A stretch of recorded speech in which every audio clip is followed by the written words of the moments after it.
Welcome to the 5th episode of Your Time in the Run, the Hunted Series 8 podcast from Reality TV Warriors. My name is Michael Harmstone, and joining me as always is my fellow Brit who often calls fugitives off air monumental bellends, Anthony Williams. Hello. And the lady whose daughters share her personality traits, but she wouldn't go on the run with either of them, Michelle Fitzdedovan.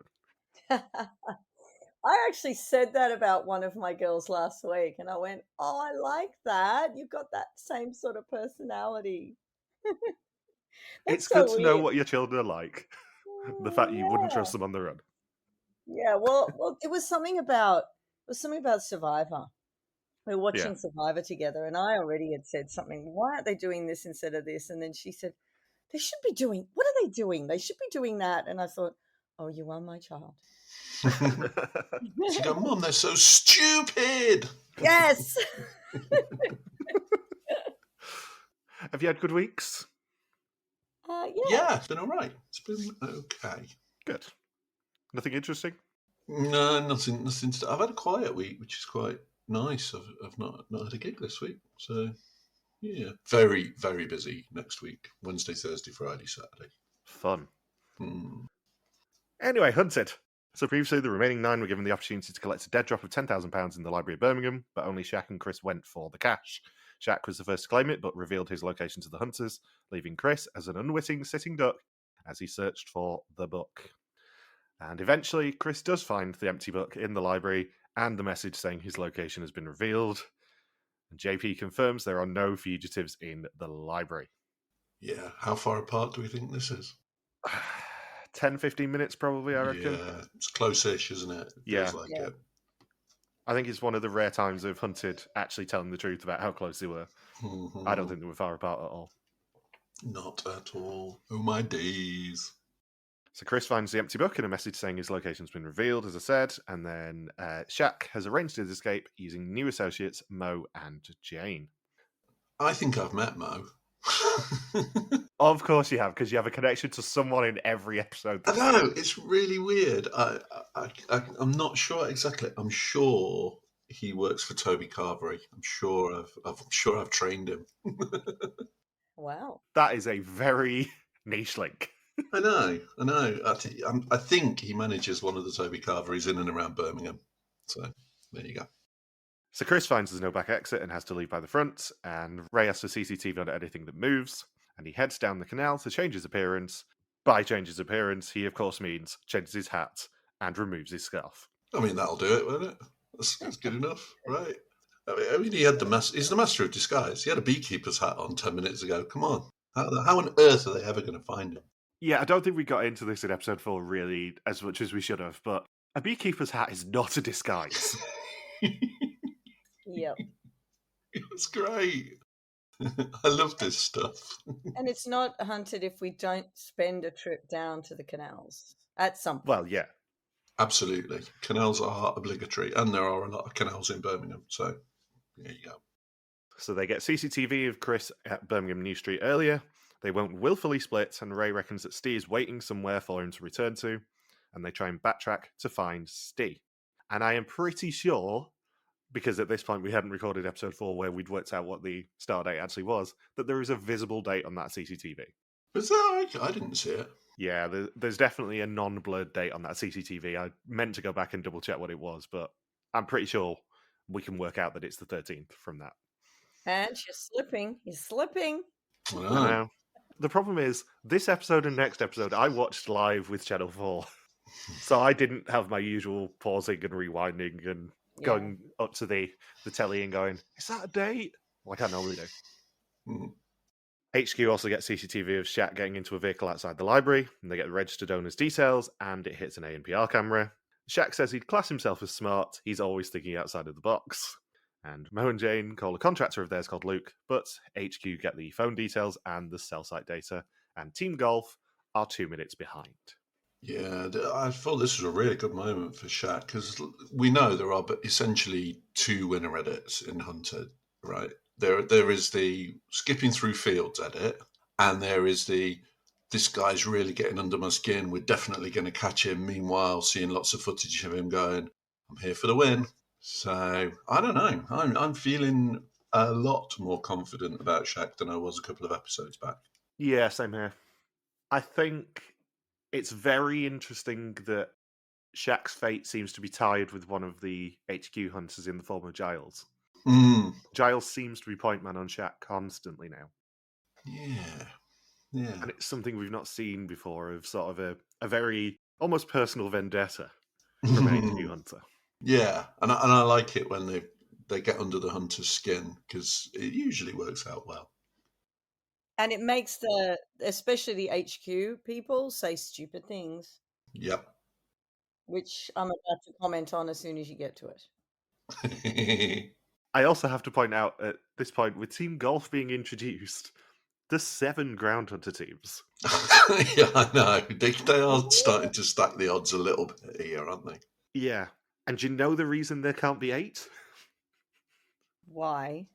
Because if it was 8, there would have to be a Team India, and that would get very confusing because there's an HQ hunter called India. Yes. Who also, in the last week, has followed us. So hello, India. Yeah, it would be good, wouldn't it? This is India to India. Go ahead, India. Yeah. There are now about 3 or 4 of the new hunters who have followed us on Instagram, I think. Excellent. And India is one of them. So Golf find the vehicle parts up, but it doesn't contain a fugitive, and bit of all right, Daisy is not happy about it. Can I just say her hair is gorgeous this week? That's probably why she got featured so much. She's like, I've had my hair done. Can you at least give me some footage this week? Just muscled away in front of the cameras, just going, I look great this week. She's on quite a bit. She is. It's great. It's a very Daisy-centric episode. You know who we've not seen for a while, and I don't think we've seen a replacement for yet, is Dr. Donna. No, where's she gone? I'm assuming she's not in HQ anymore because, Michelle's blood pressure's at a normal level again. Yeah, I haven't had to say anything about her.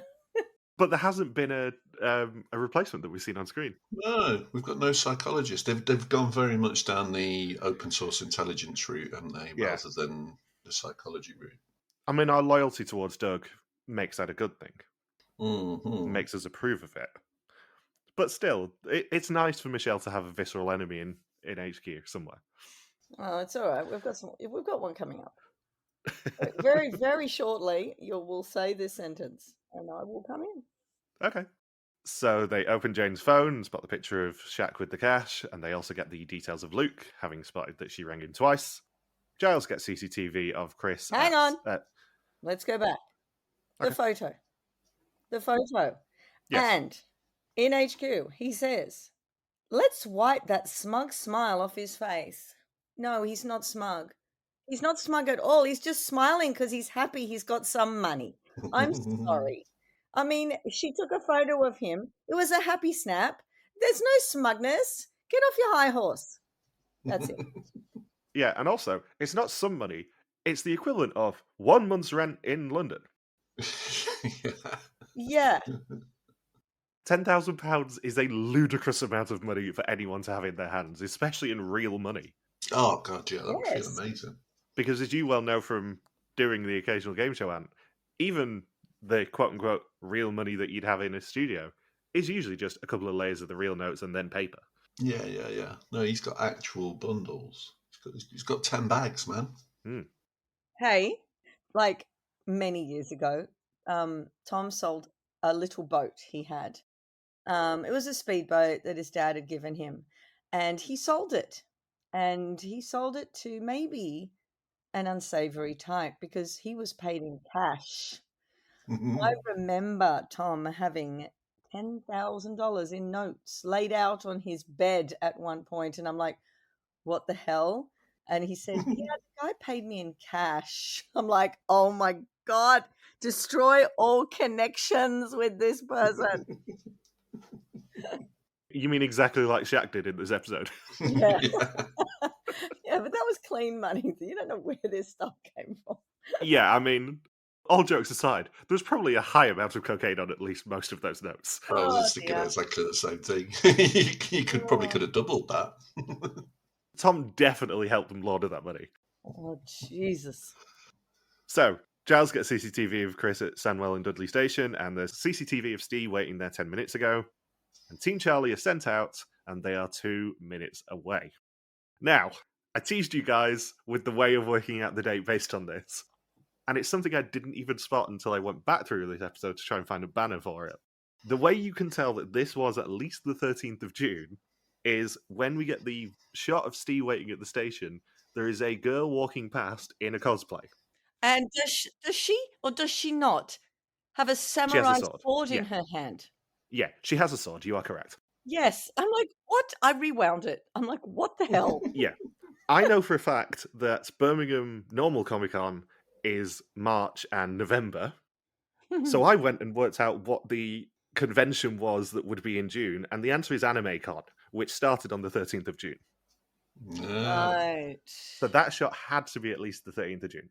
And given we know that halfway through the hunt was when the dead drop happened, and we know the start date was the 3rd, that has to be the 13th of June as a result. Hey, But nice. I love how Steve says, I don't have Chris to tell me, like what's happening in front of me. And I'm like, I don't think you want to know what's happening in front of you. Yeah, there's a girl with probably a foam replica of a sword in front of you. Don't worry about it. Oh, God. So Chris gets to the station and tells Steve that they need to shift. They get on the next train, which is to Wolverhampton, and Golf have missed them by minutes. Hey, scary stuff. Yeah. They're closing in on Steve and Chris. I did like the little line, Steve saying, I want to get to the end. It felt like a little bit of they snuck that one in under the radar. So we get our status update on the rest of the teams. Andrew and Robin had the world's worst decoy. They were playing silly buggers and taking the piss out of the hunters. And talking of taking the piss, they are on a boat doing an Attenborough impression on the Thames. Yeah, in classic Nick skipping through fields styley. Yeah, I don't think we've had a escaping through fields edit since Nick, like Andrew and Robin's. Oh god, no! They are 100% getting the Nick edit, and if they don't make it to the end, they get very, very close. Yeah.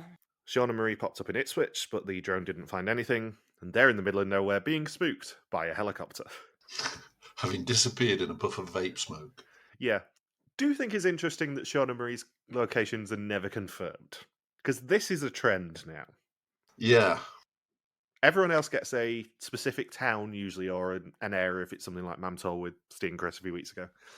But Sean and Marie's is never on the screen. And I wonder whether it's just they don't know, even in the editing suite, where Sean and Marie were at that point. Or is it that the only footage they've got of them is pretty much in the same location, and if they start peppering that they're in the same location in multiple episodes, people are going to go, I thought they had to move. Yeah, maybe. I don't know. Maybe they were still in Ipswich in that footage, and yeah, who knows? Whilst I remember as well, I have an answer to one of Michelle's questions from a few weeks ago about what the hunters are wearing on their chest. So there is a very clean shot in episode 6, and it is walkie-talkie, chest strapped GoPro, and a GPS. Right. Are the 3 things that they have in the vests, I believe. It certainly looks like a GPS on the left-hand side.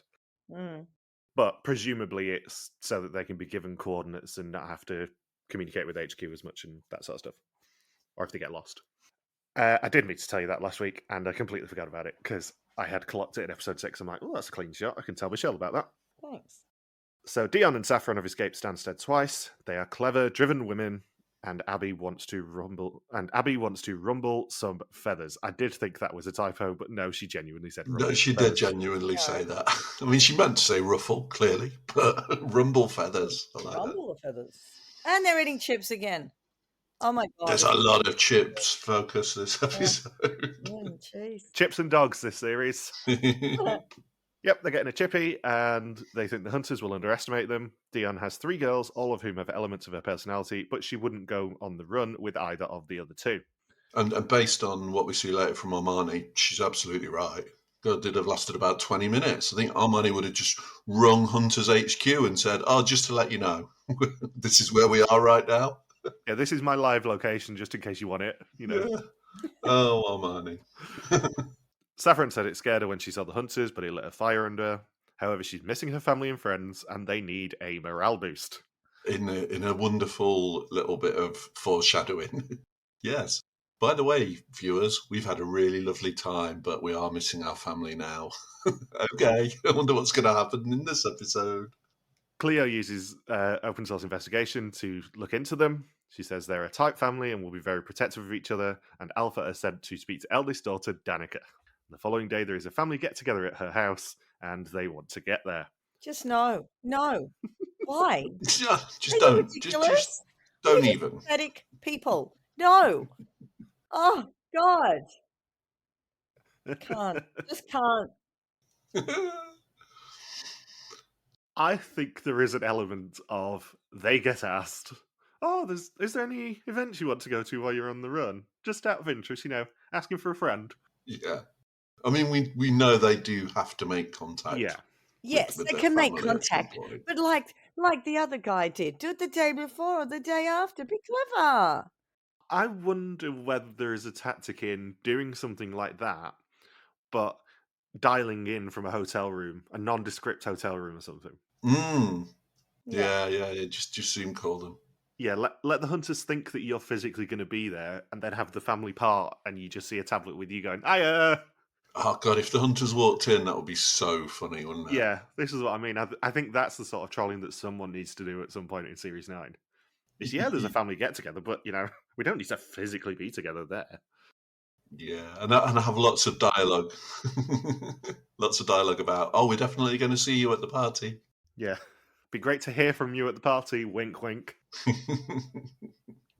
And they borrow a phone to ring family friend Myron to take them there. Please, after 8 series, please know that it doesn't matter what phone you're calling on if they're already monitoring the person receiving the call. Like, why? It just, it drives me mad. Why? Why doesn't Michael get angry with this stuff? He just reads what's happening, and then we get angry. Because I saved my anger for the fucking with the timeline from a few weeks ago. I edited that episode last night, and I was very, very angry. Talking of timeline, did Danica say they've been on the run for 2 weeks at this point?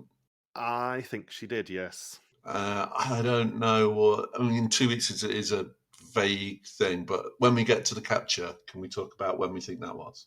Yeah, I think probably it wasn't much after the dead drop, being honest. I think it could be the same day or thereabouts, but we'll have a chat when we get there. Okay. So Paul and Charlotte visit Danica, and she hands over a phone. She says she's not seen them since they left 2 weeks ago, and it is 7:19 p.m. I think the leaving 2 weeks ago could be leaving for sequester 2 weeks ago, by the way. Yeah, also true. Yeah, I mean, when we get to it later, there's only a couple of dates it could be, and I think you're probably right there. It's an unspoken thing that they don't acknowledge the Sequesterville time, but we know it's about 2 or 3 days from Rob telling us. Paul says they'd rather go to the grave than give up anything, but Charlotte spotted a chat that mentioned the party the following day at 1 p.m. And India reviews the phone records of Shaq's associates who helped him escape, and she identified a lady called Evelyn who lives with Luke, and her car is bringing ANPR cameras towards Knutsford on the M6 North. Yeah. Finally, Shaq gets out of the southeast. I know. That's all I have to say. I know. It's terrible geography. He has to look on the map where he's going. He just thinks he's on the way to Sydney. It's a 24-hour drive. Yeah, exactly, yeah. Evelyn and Luke are taking him to the Lake District towards Windermere, and he says he spends the majority of his time in South London, so his geography is terrible. However, people think that he's charming. And if he was a jerk seasoning, he'd describe himself as sweet. I don't think that's jerk chicken, mate. I think you're thinking of popcorn. And Luke gets him some food from the service station, presumably because he doesn't know about the £10,000 in unmarked bills that is currently in Shaq's bag. Yes. Yeah, I've not clocked that. It's like, do you want me to buy you some food? Shaq's like, yeah, cheers, Yeah, thanks, please. thanks, mate. HQ get the ping on Luke's bank card just northwest of Kendal. The vehicle hits an ANPR camera near Windermere, and HQ think he's going to use the 10k to stay somewhere nice. If they can work out where he's bedding down, they can get one step ahead of him.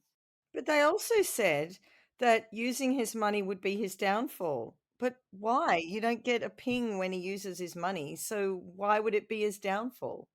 Knowing the Lake District as I do, I suspect a young black man with £10,000 worth of £50 notes is probably going to stand out in the Lake District. Yeah, but Just a little it's bit. not as though the hotel then reported that there's a black man with lots of cash. The hotel wouldn't.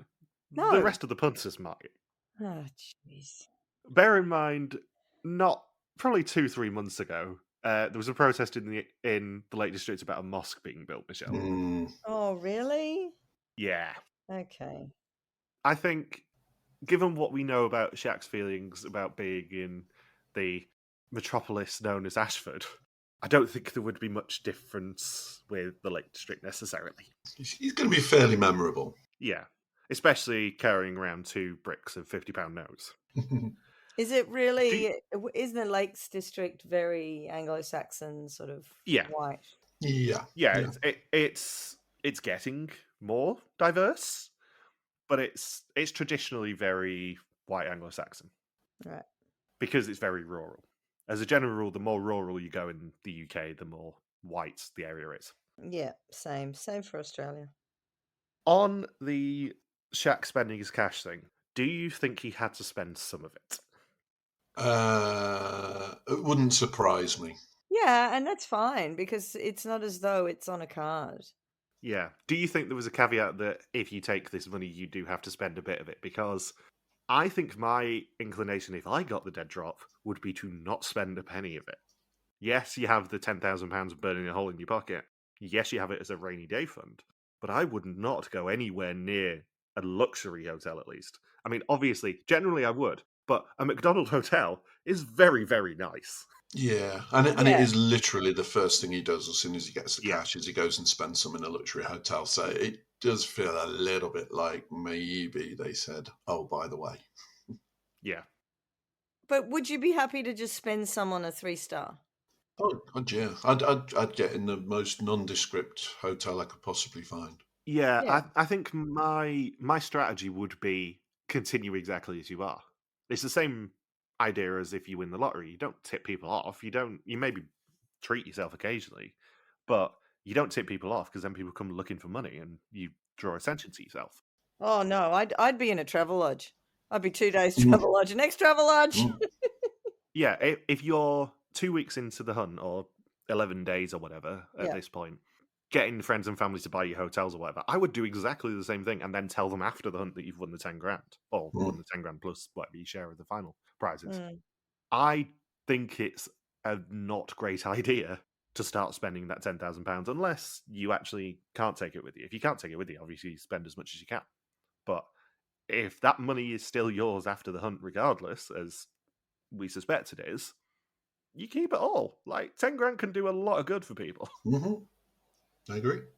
I mean, you get almost that in a cash builder if you're good at the chase, but like 10 grand can do a lot of good. I would be very, very tempted, even though my natural inclination is to go to nice hotels and stuff generally. I think I would have to play against type and just go, no, I'm not going to spend a penny of it unless I'm told to. Yeah. I think there's a good chance that, knowing what we know about this show, there's a good chance that the producers said, look, he's going to make really good footage. Try and spend it somewhere. Yeah. I think he was probably told to spend a bit of it.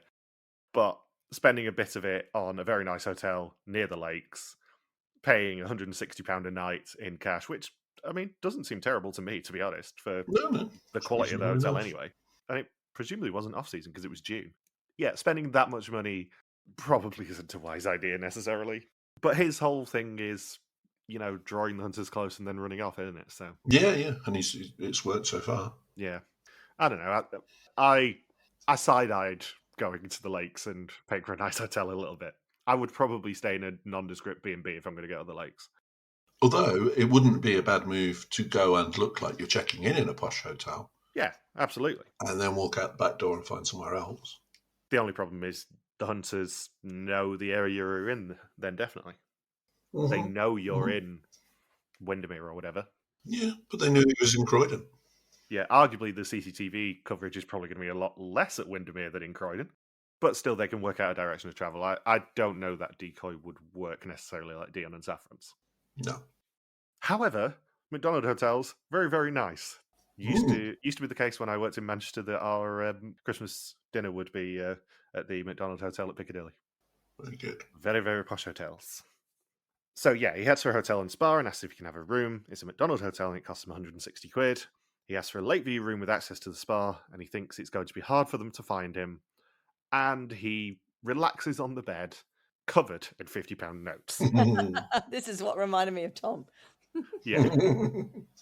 The interesting thing here as well is that this is the first confirmation that he's married. He calls her his wife. Yeah, he rather than does. his partner. Yeah. It's the first time that anyone has referred to her as anything other than his partner.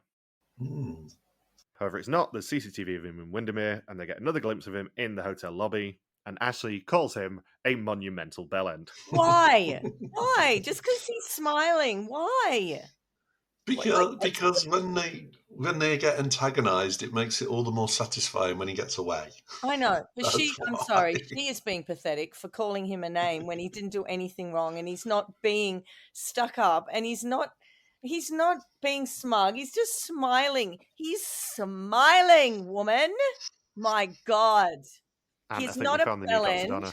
You're the bell end. And I think in future episodes we might have to mention Ashley a bit more. I think so. I like it. I just hate people calling people names for no reason. Don't call people name. Jesus. Rage bait Ashley, as she's now known. Yes. Anyway, the arsehole hunters admire the hotel and say it's like a castle. Yes. Please. There are 106 rooms and only one team to catch him. And they send Pembe in plain clothes as she's not known, and they try and find out where he is, and JP will be ready to strike when she finds out. I do like this receptionist. He's awesome. Yeah, I like the first receptionist as well. She's just like, yeah, what do you want to give me cash on? that spar's lovely. And Shaq wants to move straight away and asks the receptionist to book him a cab from the underground car park. And Pembe heads into the lobby, is deeply unsubtle, pretends that Shaq is her boyfriend, and asks about where he's staying. Subtle. Yeah. And then she says, oh, if I show you a photo, and he's like, nope, not seen anyone like that. And you can clearly see on the phone, there is no photo on the screen. It's just a call in progress. Yeah. It's like, what are you doing? Also, she really looked like she was some jilted girlfriend who wanted to find a boyfriend who was cheating on her. And I'm like, you can't ask these questions. What are you doing? I do quite like that every single year they just go, which new hunter could we use as an undercover operative? Because Pembe's done it twice now. She did it at the holiday park as well. She was the other pretend lover with Terminator Craig. Yeah.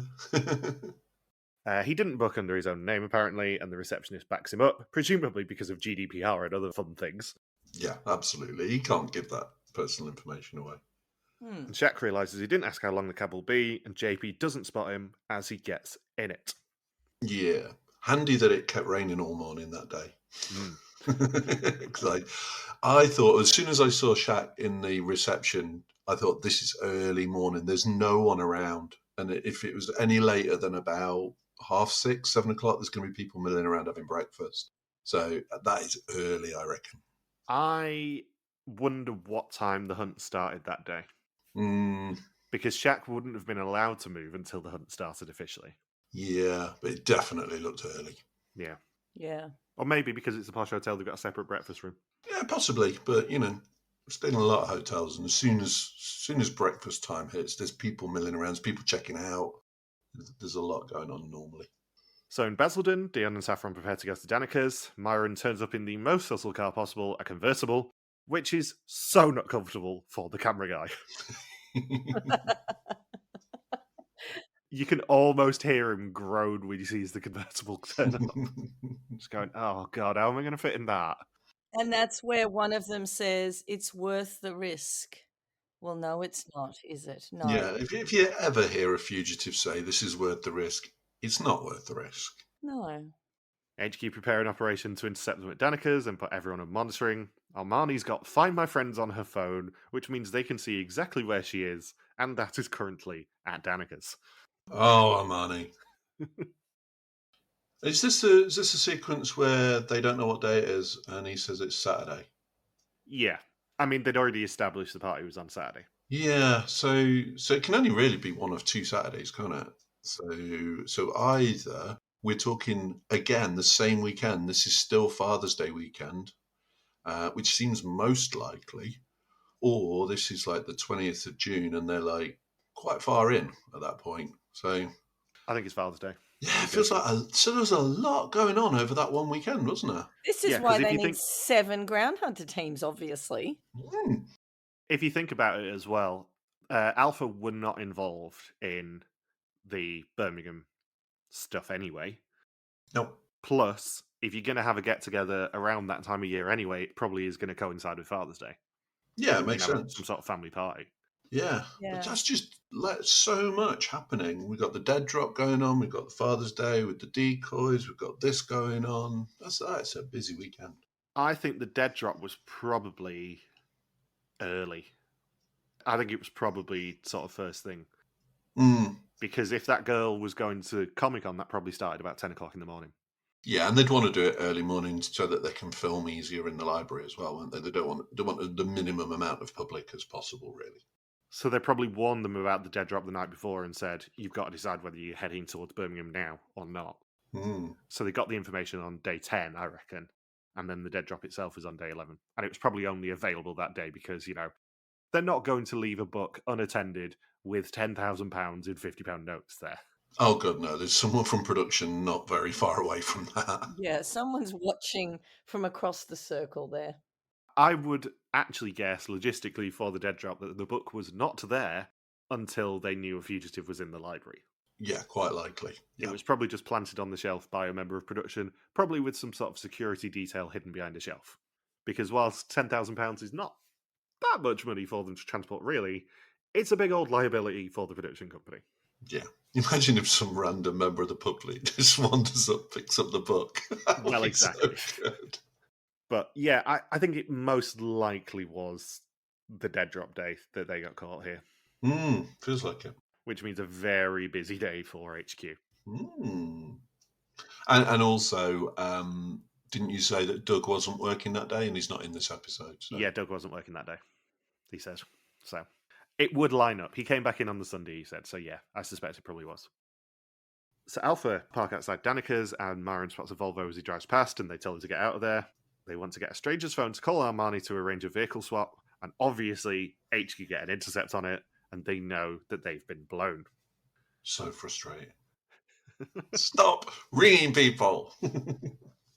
Armani's friend Hayley then turns up to take them somewhere safe, and she's also bought them supplies, including 70 sausages. 70 sausages. Go nicely with that chips.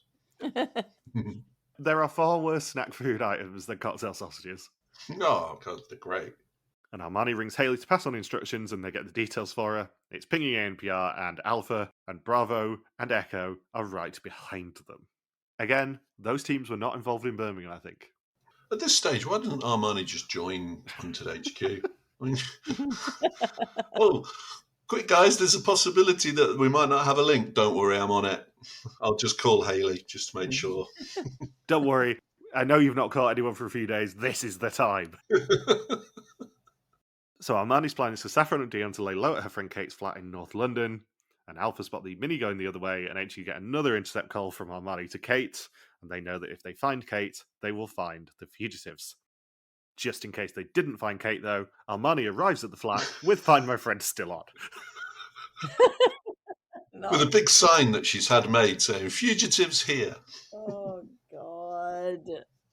Hayley confirms to her as well that she saw the black Volvo, and then HQ do just look at Find My Friend and go, yeah, that was easy, wasn't it? It's just ludicrous at this point. This is the team that's evaded them twice at Stansted Airport. It's a good job that Doug wasn't in. He wouldn't have had anything to do, bless him. He wouldn't. Maybe that's why they just decided to plan this capture for that day. It's like, yeah, we don't actually need Doug that day. You can have a day off. Yeah, it'll be fine. Just give Agent Armani a call. So the teams are positioned at all the likely exits. Alpha knock on the door in the hope of flushing them out the back. They try hiding in the flats, the really subtle place of by the side of the couch. I love the fact that she pulled her glass in. It's like, oh, that'll give us away. They can't move, and Dionne doesn't think that they know it's this flat. However, Echo and Bravo just arrive at the flat and peer in the windows. They know. Surely they don't know it's this house. Why would they not? They are told that they are surrounded and HQ hope for a surrender, and they know it's all over. And they open the door, and Charlotte and Paul officially capture them with the correct catchphrase. Yeah, well done. They've been very good on this series. We're, 5 for 5 on the correct catchphrase so far. And, as we predicted many episodes ago, They get a lovely, gentle capture. It's, we're happy to go home. We've had a great experience. Yeah. It's not her phone she misses, it's her family and friends. Oh. And you know what? I did really like this team. I love the whole idea of a mother and a daughter, and they seemed really good. They weren't screaming and yelling at each other like they do on Mother Daughters on Amazing Race, but they were really good. But one of them said, "We did our best." No, you didn't do your best, but I love you as a team, but you really did badly in this episode. I mean, to be fair, they were doing all right. If they weren't related to Armani, Yeah. they might have been okay.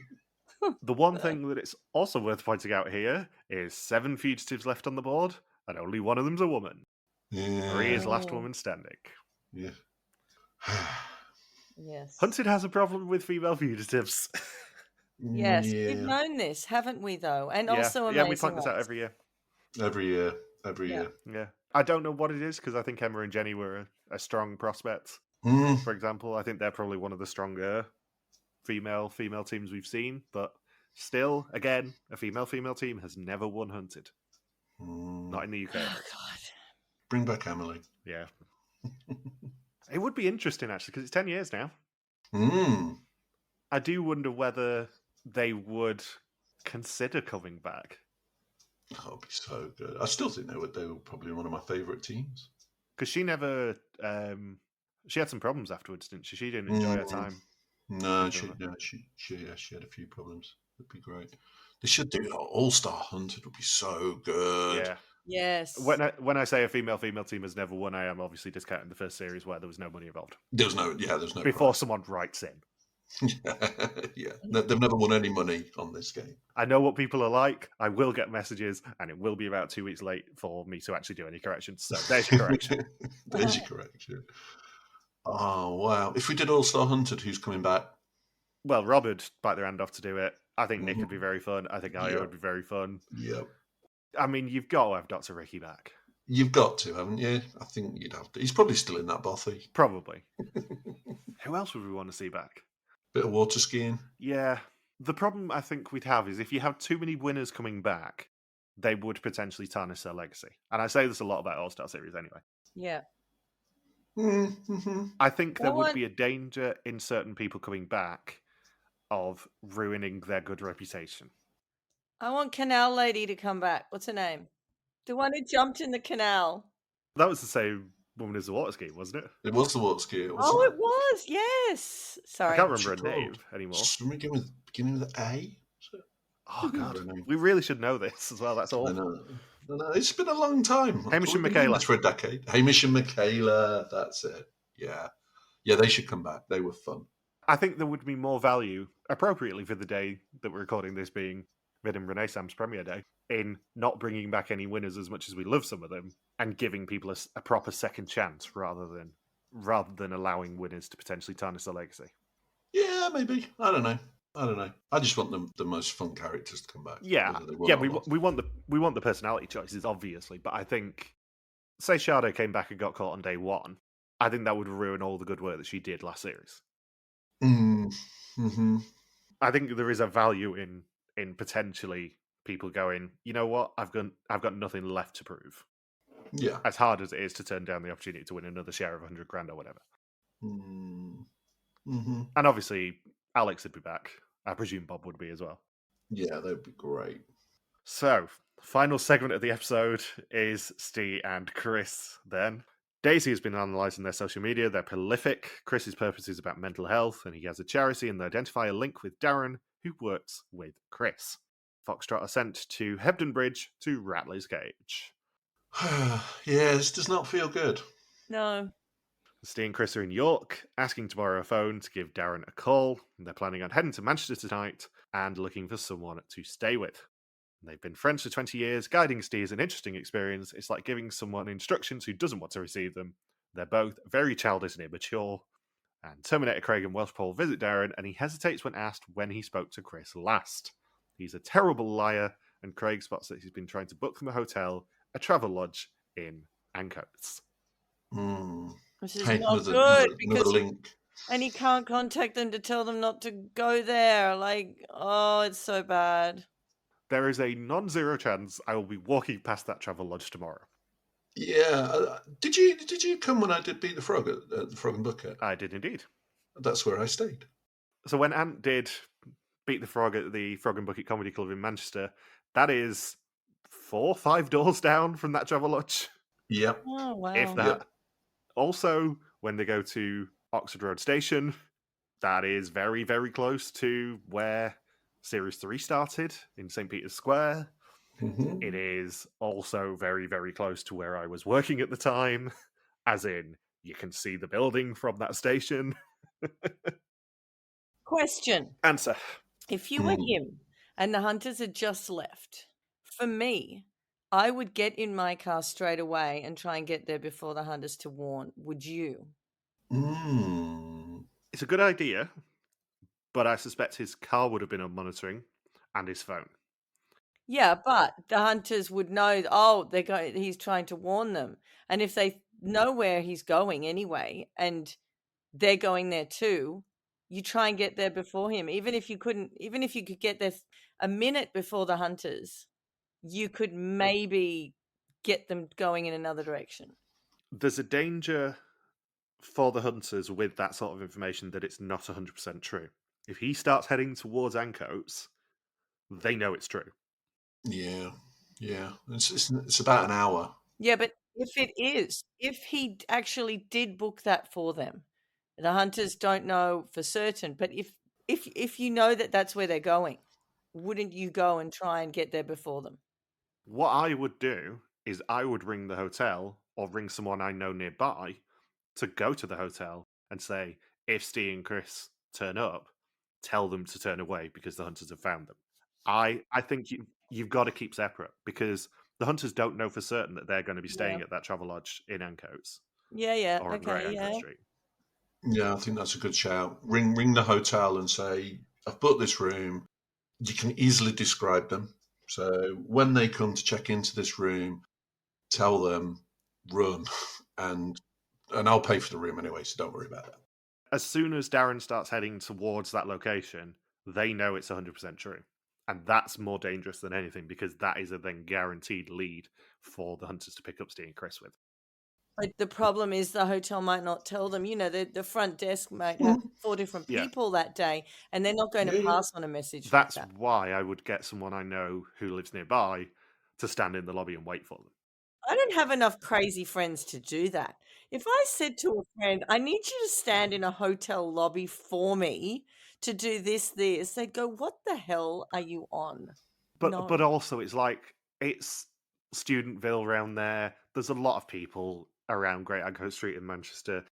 You'd have a contact somewhere in the city of Manchester, I would guess. Certainly closer than the hunters are. That's the key thing.